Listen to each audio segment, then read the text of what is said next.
Bismillahirrahmanirrahim. Hai, Assalamualaikum. Welcome back to Cengkeh Channel. Terima kasih korang kerana sentiasa memberi support pada akak. Hari ni kan, akak nak share satu kisah seram hospital. Tapi sebelum tu, akak nak mohon maaf sebab akak dah lama tak ke udara. Sebab akak satu keluarga diuji dengan ujian COVID. Alhamdulillah, kami dah melalui fasa dijangkiti COVID tersebut dan kami dah berangsur sembuh. Alhamdulillah, syukur. Akak juga mendoakan kepada korang semua yang sedang diuji dengan COVID. Semoga korang semua diberi kesembuhan dan dipermudahkan perjalanan sepanjang korang melalui saat ni. Dan untuk mereka yang masih lagi belum melalui ujian COVID ni, korang kena sentiasa berdoa agar dijauhkan dengan penyakit ni. Sebab penyakit ni nampak je macam sekarang dah macam biasa, tapi sebenarnya dia agak luar biasa untuk akak sebab ada siksanya kat situ. Apapun, akak nak ucapkan sejutaan-jutaan terima kasih pada korang kerana korang stay follow lagi akak walaupun akak dah rest hampir seminggu. Jom akak teruskan dengan penceritaan akak kali ni. Bismillahirrahmanirrahim. Qul a'udhu birabbin nas, malikin nas, ilahin nas, min syarril waswasil khannas, الذي يوسوس في صدور الناس من الجنة والناس.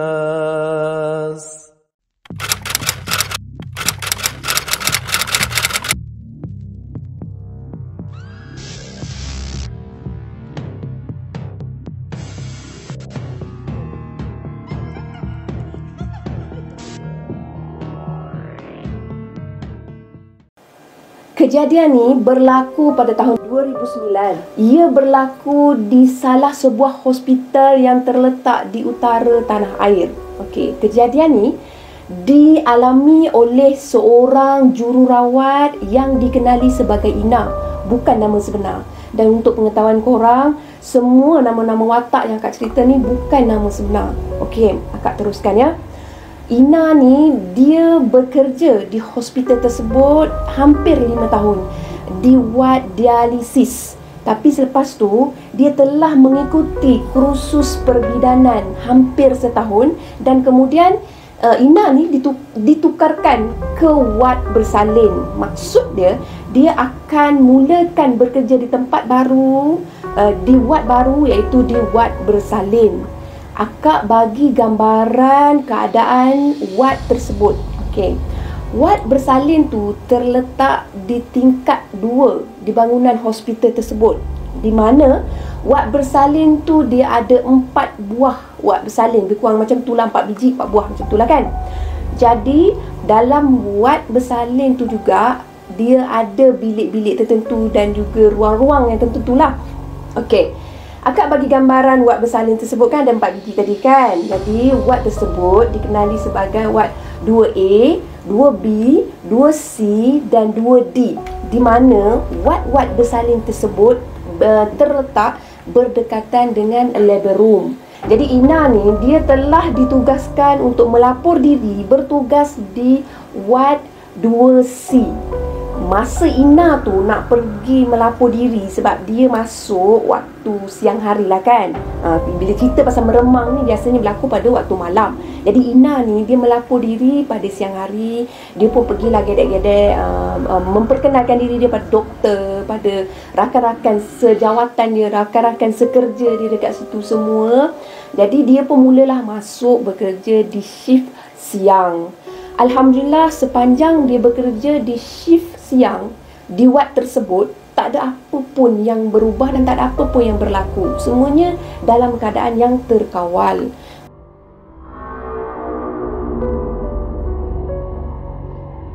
Jadi dia pun, Ina ni pun dia rasa seronok tau. Sebab apa, sini-sini kat situ baik-baik, tak lokek ilmu. Doktor-doktor pun saling membantu, pesakit-pesakit pun okey, Alhamdulillah bagi dia. Alhamdulillah, syukur. Jadi dia meneruskan kerja dia dalam keadaan yang dia sangat happy tau. Dia sangat rasa seronok dengan tempat baru dia tu. Sehinggalah pada satu malam dia telah ditukarkan ke shift malam. Sorry, akak S memang agak kurang sikit.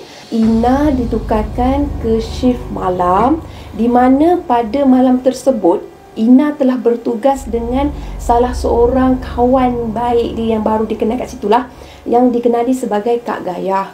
Kak Gayah bertugas bersama dengan Ina dan bersama yang lain pada malam tersebut. Biasanya untuk shift malam, selain daripada doktor, mereka akan bertugas bersama dengan 2 orang jururawat terlatih, 2 orang pembantu jururawat dan 2 orang attendant. Macam itulah. Jadinya pada malam tu, akak tak pasti pukul berapa, tapi yang akak tahu sebelum pukul 12, Ina dia buat rondaan. Biasalah kan, nurse, staff nurse. Sebab Ina ni dia berpangkat staff nurse, jururawat terlatih staff nurse. Lebih kurang macam itulah yang akak baca. Okey. Malam tu Ina dia buat rutin rondaan dia dalam wad tersebut. Untuk shift malam ni, selepas Ina selesai melakukan tugas-tugas di kaunter, jadi Ina pun dia tergerak hati nak pergi buat rondaan sementara, nak tengok keadaan pesakit-pesakit kat situ kan. Jadi akak bagi gambaran pula, gambaran bilik dalam wad 2C. Okey, daripada kaunter tempat Ina tengah buat kerja tu, menghadap, orang kata menuju ke bilik belakang, dia ada 4 buah bilik tau. Bilik yang dikhaskan untuk pesakit-pesakit kaki tangan kerajaan. Tapi kan, kebanyakan pesakit-pesakit yang masuk ke wad 2C ni, dia lebih memilih untuk berada berdekatan dengan nurse tau, berdekatan dengan kaunter. Maknanya selagi ada kosong kat bahagian depan, mereka lebih berminat untuk berada di bahagian depan. Sebab apa tau? Satunya, dalam keadaan mereka ni, pesakit-pesakit ni menunggu untuk bersalin, mereka rasa lebih selamat berada berdekatan dengan nurse. Jadi bilik, keempat-empat bilik ni jarang digunakan. Terutamanya bilik nombor 4, bilik paling hujung daripada kaunter jururawat ni tau. Bilik tu betul-betul duduk sayup hujung betul-betul lah. Kalau kita tengok bilik tu, dikatakan kita tengok bilik tu, kita boleh nampak keseraman pada bilik tu. Sebab dia memang betul-betul sayup. Macam tu.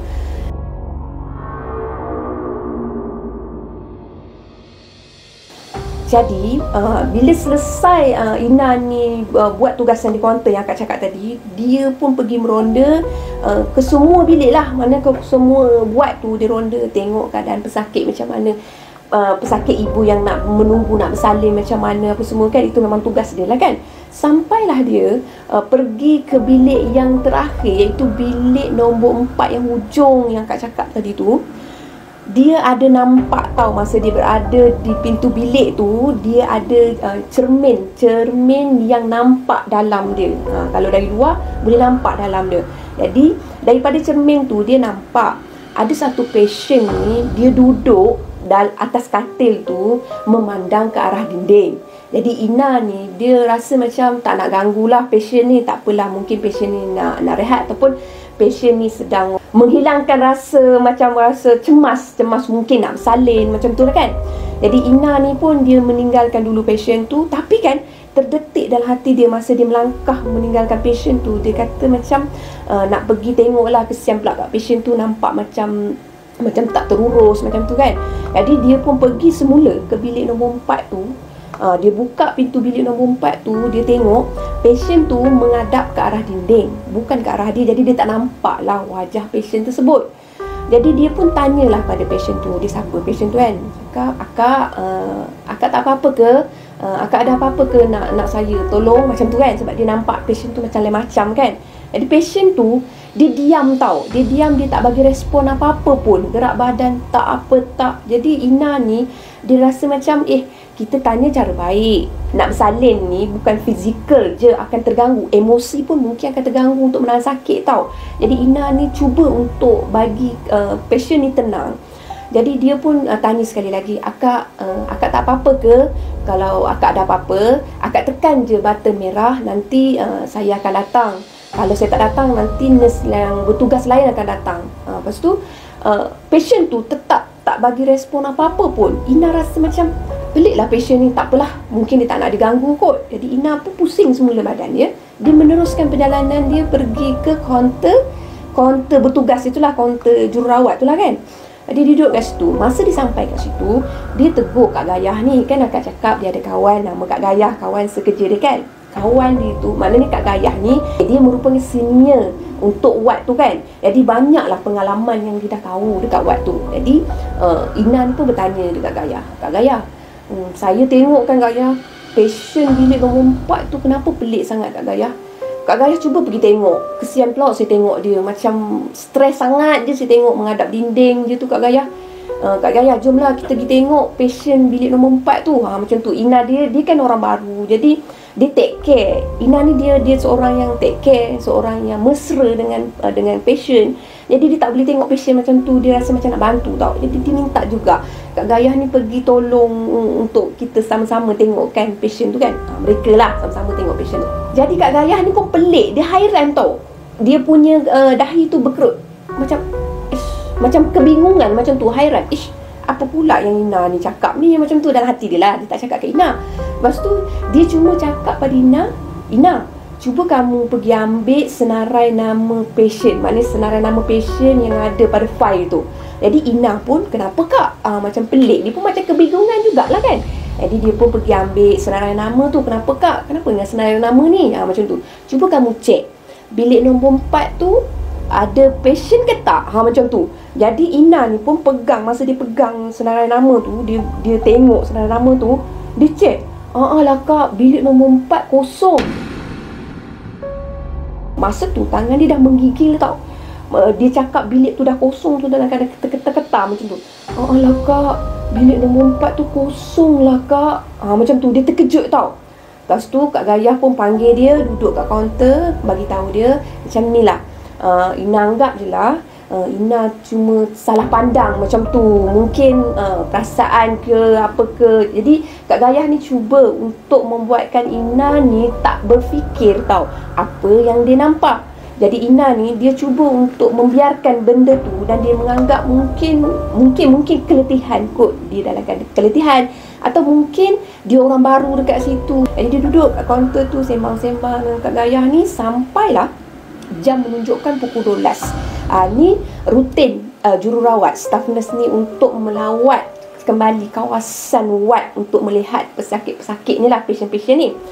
Jadi Ina ni pun, dia pun buat rutin dia. Dia pergilah melawat patient-patient ni. Sampailah ke bilik yang nombor 4 tadi, dia masih rasa yang dia tu nampak benda tu jelas tau. Jadi dia nak juga pastikan betul ke tak bilik tu kosong. Jadi perasaan ingin tahu dia tu kira macam 50-50. Nak tahu, tak nak tahu, nak tahu, tak nak tahu.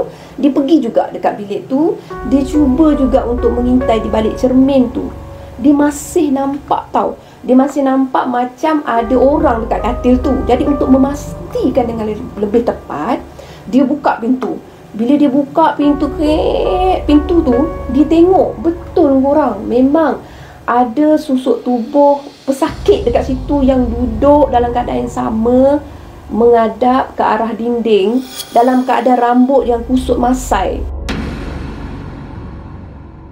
Itulah yang dikatakan oleh Ina pada Kak Gayah tadi tu, dalam keadaan yang mungkin stres sebab tak terurus keadaan dia. Jadi Ina ni dia berfikir-fikir, aku ni berimajinasi ke, aku ni salah pandang ke apa, aku ni macam mana, macam tu. Dalam-dalam dia berfikir tu, dalam-dalam dia kebingungan tu memikirkannya.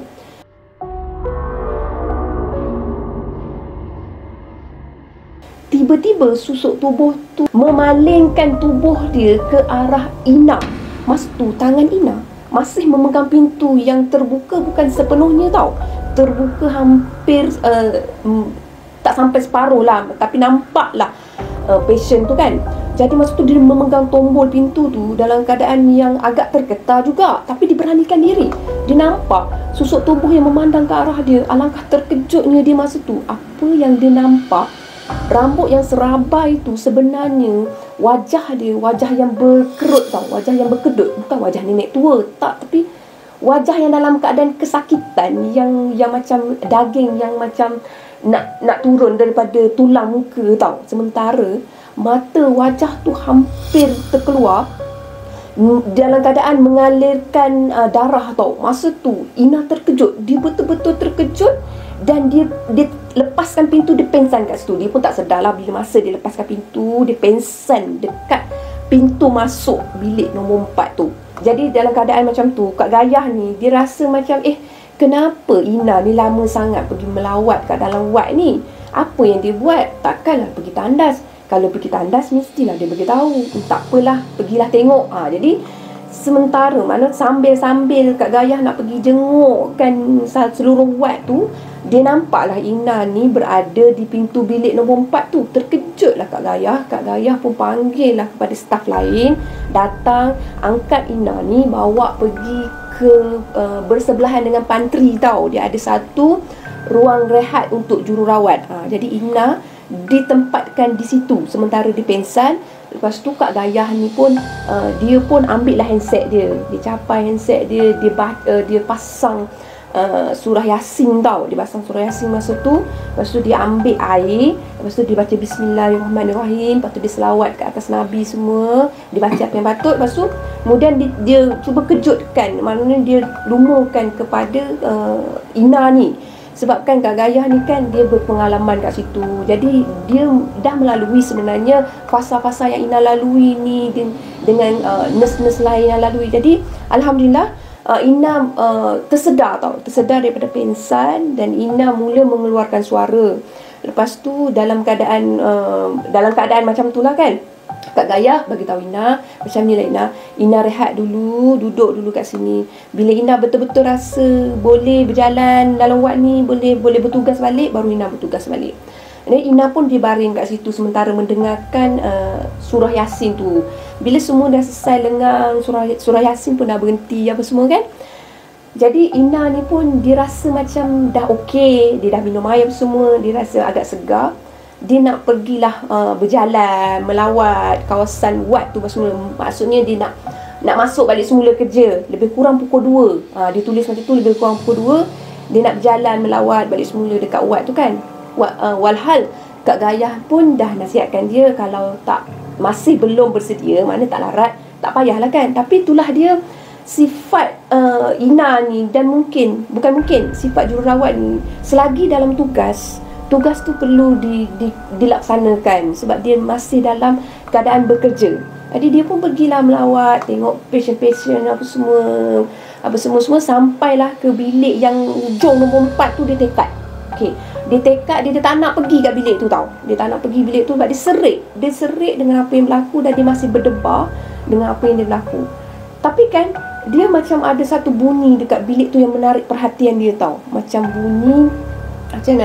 bunyi pintu tu macam dibuka tau, macam tu. Kan ke tak ada pasien? Kan ke bilik tu kosong? Abaikanlah, aku pergi sekarang, nanti aku cari penyakit lagi, macam tu kan. Tapi kan jelas jururawat mungkin dekat situ ada sesuatu yang mungkin pada fikiran dia lah, mungkin Kak Gayah sendiri berada kat bilik tu ke, macam tu kan. Jadi dia pun pergi menuju juga dekat bilik tu. Lebih kurang pukul 2 dia pergi ke bilik tu. Dia kali ni dia tak buka pintu, dia dah tak berani buka pintu. Dia cuma intai di sebalik cermin tu je. Masa dia tengok sepintas lalu je. Dia tak ada niat kali ni nak tengok lama-lama, nak tenung lama-lama, tak ada. Dia cuma terniat nak tengok sepintas lalu je, nak tahu je kan.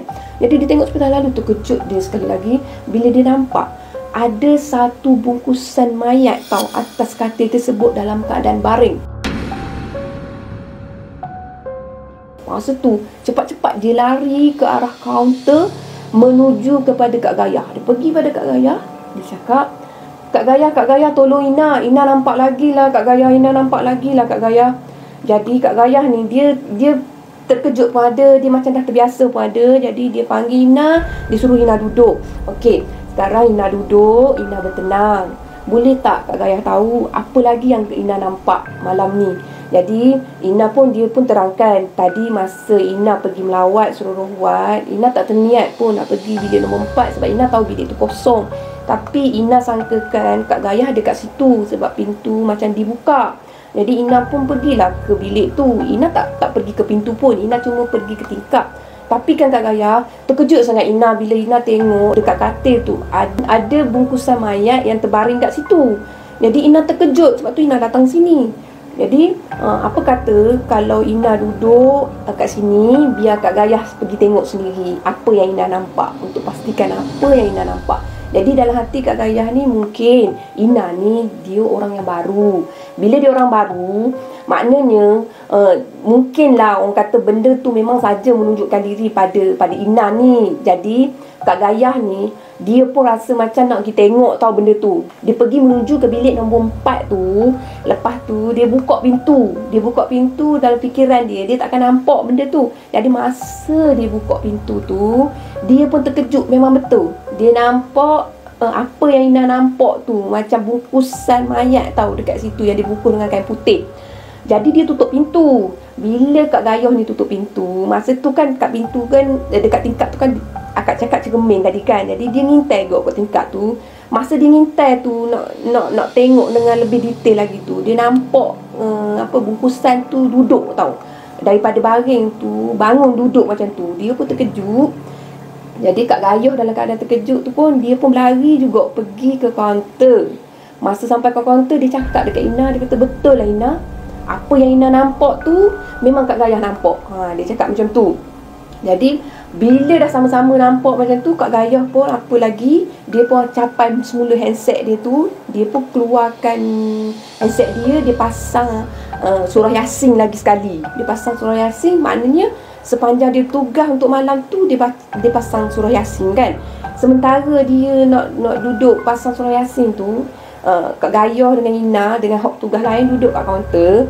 Jadinya Kak Gayah pun bagi tahu kat Ina buatlah tugas-tugas dekat kaunter je dulu. Yang lain biar Kak Gayah dengan hok lain pergi melawat dekat kawasan wak tu. Jadi Ina setujulah. Bila dia setuju, dia pun buatlah kerja-kerja kat kaunter malam tu. Sambil masa dia buat kerja-kerja kaunter tu, duk tengok dalam komputer kan, senarai-senarai nama apa semua, macam-macam lah senarai nama pesakit-pesakit. Dia pun nak kenal juga apa nama selok-belok dekat ward tu. Sebab sebelum tu dia kerja siang kan, dia nak tahu juga macam mana situasi kerja malam. Jadi dia belek-belek lah dalam komputer tu apa semua buat kerja. Tiba-tiba komputer dia tu mengeluarkan senarai nama yang banyak tau, yang ramai tau. Senarai nama yang ramai. Pada senarai nama tu, dia tertulis tahun 1970-an. Jadi Ina ni terkejut. Dia terkejut sekali lagi, dia panggil Kak Gayah. Dia panggil Kak Gayah macam tu kan. Lepas tu Kak Gayah ke datang. Lepas tu dia tunjuk Kak Gayah. Pelik lah Kak Gayah, saya tak search pun untuk pasien-pasien yang tahun 70-an ni yang lama-lama. Saya search untuk pasien yang baru-baru ni Kak Gayah. Kenapa senarai nama ni semua boleh katakan majoriti tahun 70-an? Kak Gayah, doktor ni saya kenal lah Kak Gayah. Ni doktor, bukan ke doktor? Maksudnya Ina tu dia kenal dengan satu doktor ni yang lalu dalam komputer dia tau. Doktor tu sebenarnya dah meninggal dunia, tapi nama doktor tu pun ada pada senarai nama dalam komputer dia tu. Jadi Kak Gayah pun cakap macam ni lah Ina, Ina penat sangat tu. Jadi akak nasihatkan Ina tutup dulu komputer tu, Ina rest dulu kejap. Ina istighfar, Ina selawat ke atas Nabi, ingat apa-apa yang Ina boleh ingat. Jadi Ina pun dia dengar nasihat Kak Gayah, dia ikut cakap Kak Gayah, dia buatlah orang kata istighfar, selawat apa semua kan. Okey, dia pun ikutlah apa yang dinasihatkan oleh Kak Gayah. Jadinya malam tersebut berlalu dalam keadaan Ina diuji dengan situasi seram bertubi-tubi tau malam tersebut. Sehinggalah Ina bekerja untuk shift malam yang seterusnya.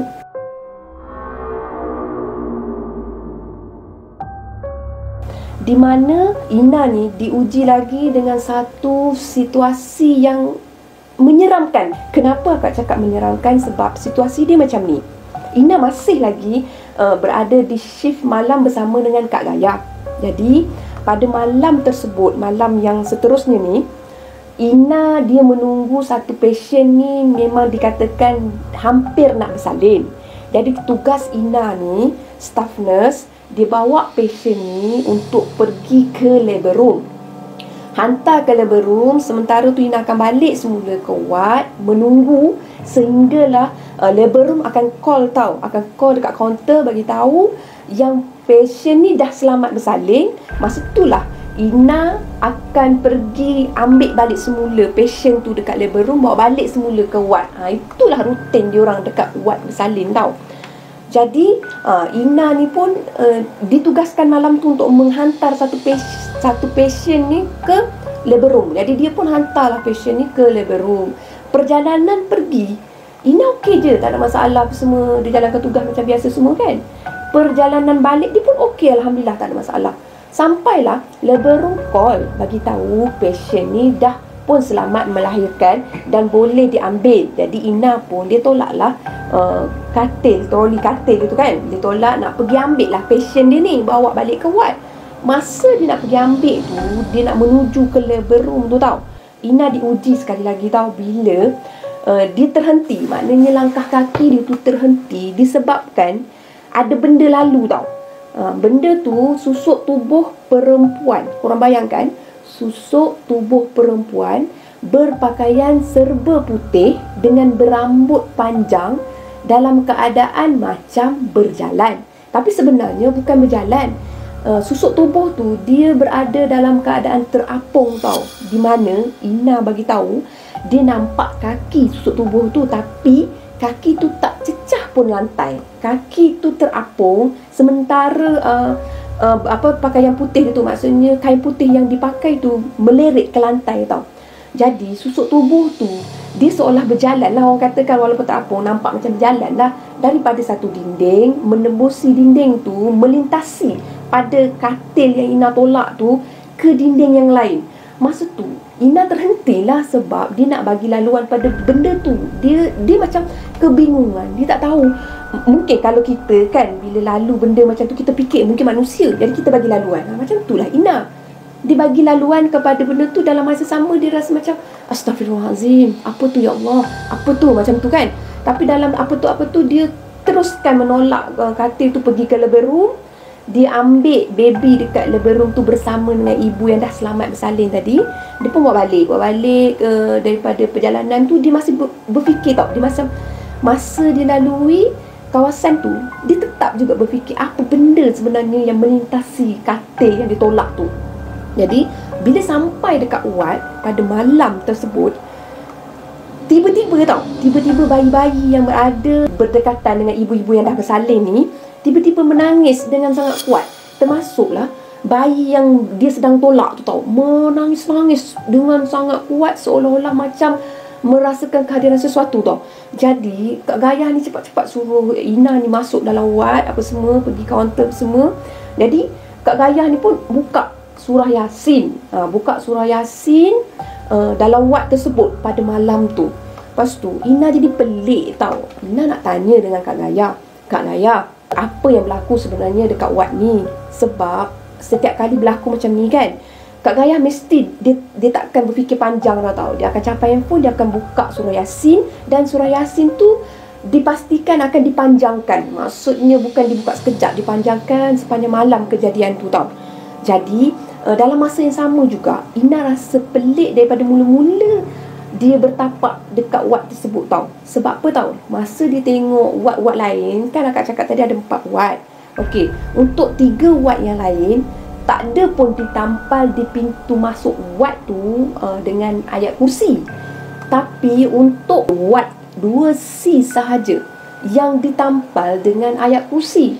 Masa tu Ina sendiri dah rasa macam mungkin ward ni istimewa. Jadi mungkin juga ward ni dia penjagaan dia lebih istimewa macam tu, dari segi orang kata macam mana cakap, ada dari segi mungkinlah ward tu, yelah ward tu dia ada petugas dia, mesti petugas nak tampal. Jadi Ina tak adalah berfikir ke depan jauh-jauh lagi semua kan. Jadi masa tu lah Ina bertanya kepada Kak Gayah. Jadi Kak Gayah pun cakap, Ina duduk dulu je, nanti Kak Gayah terangkan. Sebenarnya Ina, kalau Ina nak tahu, kejadian-kejadian macam ni memang selalu sangat berlaku dekat ward 2C ni, di mana gangguan-gangguan ni kerap kali berlaku, terutamanya pada jururawat yang bertugas. Untuk pengetahuan Ina juga, kejadian-kejadian ni jarang sangat lah, boleh katakan jarang sangat berlaku ke atas pesakit tau. Selalunya dia akan dialami oleh petugas-petugas kat sini. Tak kisahlah petugas tu doktor ke, attendant ke, jururawat ke, staff nurse ke, sister ke. Hanya petugas-petugas yang kerap kali diuji dengan ujian macam ni sewaktu bekerja, macam tu. Jadi akak nasihatkan Ina supaya Ina download lah, orang kata surah Yasin, ayat kursi dalam handphone, standby. In case kalau jadi macam ni, Ina buka lah, kita dengar ayat-ayat suci macam tu, hati kita pun tenang, perasaan takut kita pun dapat dikawal tau. Jadi bila mendengar kepada apa yang dijelaskan oleh Kak Gayah tu, Ina semakin faham tau. Jadi Ina bertanya, Kak Gayah ceritalah kat saya, Kak Gayah, kenapa bilik nombor 4 tu tak ada penghuni? Kenapa bilik nombor 4 tu kosong? Lepas tu katil ada satu je. Lepas tu kenapa bilik nombor 4 tu yang mula-mula saya kena ganggu? Jadi Kak Gayah ni dia tak nak memanjangkan cerita tau. Maklumlah, dah lah kerja shift malam, nak bercerita waktu malam memang tak sedap lah kan. Jadi Kak Gayah ni dia cuba untuk mengalih perhatian Ina ni dengan cerita lain. Tapi kan Ina ni macam nak tahu juga. Kak Gayah, tolonglah Kak Gayah. Dia macam pegang tangan Kak Gayah kan. Kak Gayah, tolong Kak Gayah cerita kat saya. Saya nak tahu sangat kan. Jadi Kak Gayah pun cakap,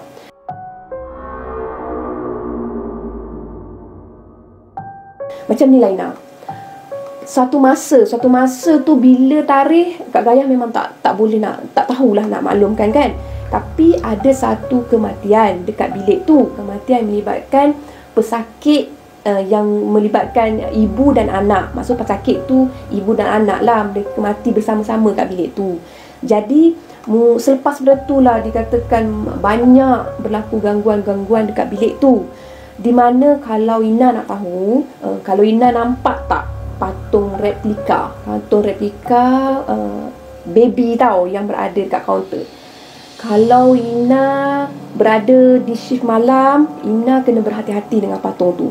Jadi bila diterangkan, diingatkan, dinasihatkan macam tu, Ina lagilah macam kenapa pula dengan patung tu pula? Ini cerita pasal bilik nombor 4, tiba-tiba cerita pasal patung pula. Jadi Kak Gayah tu cakap, patung tu kan biasa kita gunakan untuk menerangkan proses penyusuan untuk ibu-ibu yang baru melahirkan anak, mana ibu yang baru melahirkan anak pertama. Jadi kita nak terangkan macam mana proses penyusuan lah. Jadi patung tu biasanya kita akan letakkan sama ada di meja di kaunter ataupun pada almari kaca yang orang kata memang kita kekaskan letak kat situ tau. Tapi selalu sangat patung tu berjalan tau sendiri. Tak tahulah dia berjalan sendiri ke macam mana ke, dia beralih tempat tau. Maknanya Ina sekarang ni, bila kami cari patung tu berada di bilik nombor 4. Tak tahu macam mana dia bergerak itu, memang Kak Gayah memang tak tahu. Tapi itulah, kalau Ina nak orang kata hilang patung tu waktu malam, betulnya carilah esok hari. Mungkin ada kat bilik nombor 4. Macam tu. Kak Gayah, Ina nak tanya ni. Kalau Ina tanya, Kak Gayah janganlah fikir bukan-bukan. Tak ada ke orang kata usaha-usaha untuk menangani masalah kat sini Kak Gayah? Macam contohnya panggil ustaz ke, buat bacaan Yasin ke, macam mana ke. Jadi Kak Gayah pun diterangkan semula pada Ina. Dia cakap ada, bukan tak ada. Sebelum ni dah lama dah kita ada buat juga bacaan Yasin dekat wad ni. Lepas tu kita ada juga panggil ustaz datang sebenarnya ke wad ni. Tapi ustaz tu datang, alhamdulillah ustaz tu dia buat bacaan Yasin, dia buatlah bacaan dia, ayat-ayat suci apa semua kan. Alhamdulillah lah kan. Tapi kan ustaz tu lepas tu dah tak datang dekat wad ni dah. Maksudnya akak pun tak tahu ke mana pergi ustaz tu, kenapa mendiamkan diri. Tapi akak ada juga dengar cerita benda tu ikut ustaz tu balik, dia ganggu ahli keluarga ustaz tu. Macam tu lah, itu yang akak dengar. Tapi kepastian dia akak tak pastilah. Jadi lepas tu kita ambil inisiatif sendiri untuk adakan majlis bacaan Yasin sebagai orang kata rutin. Maksudnya sentiasa mengadakan bacaan Yasin dekat wad ni. Tapi setahu akak lah kan, setahu Kak Gayah lah kan, rasanya dekat dengan 3 bulan dah tak dikonsistenkan bacaan Yasin dekat wad ni. Pasal tu lah, mungkin sebab tu lah kebetulan Ina bertugas ni, benda tu mengganggu Ina, benda tu mengganggu Kak Gayah lagi. Rasalah Kak Gayah kena maklumkan benda ni supaya kita boleh konsistenkan balik untuk bacaan Yasin. Daripada apa yang Kak Gayah ceritakan ni, Kak Gayah minta Ina lebih berhati-hatilah untuk bekerja di wad 2C ni. Jadi Ina pun dari hari ke hari dia pun lebihlah berhati-hati, dan dia orang kata banyakkan membaca surah-surah yang dia tahu. Macam tu, banyakkan istighfar sebab bilik tu istimewa sikit. Jadi kan Ina ni bukan sahaja mengalami keadaan menyeramkan tu bersama dengan shift yang sama dengan Kak Gayah ni. Ina juga ada lalui pengalaman yang menyeramkan tu bersama dengan staf lain tau. Mana rakan sekerja yang lain. Macam tu. Jadi satu malam ni, di shift yang malam bersama dengan rakan sekerja yang lain ni, semasa berada di kaunter jurawat ni, Ina dengan kawan dia ni, kawan sekerja dia ni, ada dengar bunyi perempuan yang meminta tolong tau. Dia bunyi dia macam ni. Dia ada tulis, Misi, tolong saya Misi, tolong. Jadinya dalam keadaan wad bersalin ni, kalau minta tolong misi tu macam tu, itu normal tau. Itu biasa.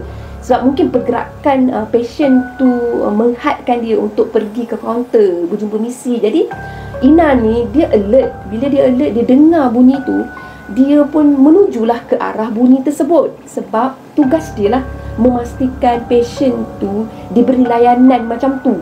Masa dia nak pergi menuju ke pasien tu, dia nampak satu susuk tubuh perempuan dalam keadaan berdiri, kepala menunduk tau. Sementara tu perempuan tu pegang baby. Baby tu yang menggerunkan masih dalam keadaan berlumuran darah. Korang bayangkanlah, darah masih menitik-nitik lagi masa tu. Apa yang Ina boleh ungkapkan masa tu? Terkejut, macam kebingungan. Jadi dia menghentikan langkah kaki dia, sementara susuk tubuh tu menuju ke arah dia, menghulurkan bayi tersebut yang dikendong tersebut kepada Ina. Cuba kita fikirkan kalau kita berada di tempat dia. Tiba-tiba dihulurkan dengan bayi yang masih berlumuran darah, dengan wanita yang dia tak nampak dengan jelas wajah, cuma menunduk macam psycho sangat kan. Jadi Ina pun cepat-cepat berlari ke kaunter. Bila dia berlari ke kaunter tu, dia panggil kawan sekerja dia ni. Kawan sekerja dia ni macam dah biasa tau. Dah biasa macam cuma boleh nasihatkan Ina supaya Ina ni pasangkan ayat-ayat suci yang patut untuk tenangkan fikiran Ina masa tu. Jadi itu adalah antara perkara-perkara seram, kejadian-kejadian seram yang dilalui oleh Ina sepanjang dia bertugas di wad 2C tersebut. Jadi bila Ina dah melalui fasa di mana dia dah melepasi untuk bertugas di wad 2C tersebut, Ina pun alhamdulillah dia beralih ke labor room pula. Maksudnya macam itulah, dia lebih kurang macam bila dia dah habis kursus kan, dia kena lalui fasa bekerja di setiap part tu, dia kena bekerja lah, dia kena rasai semua tu kan.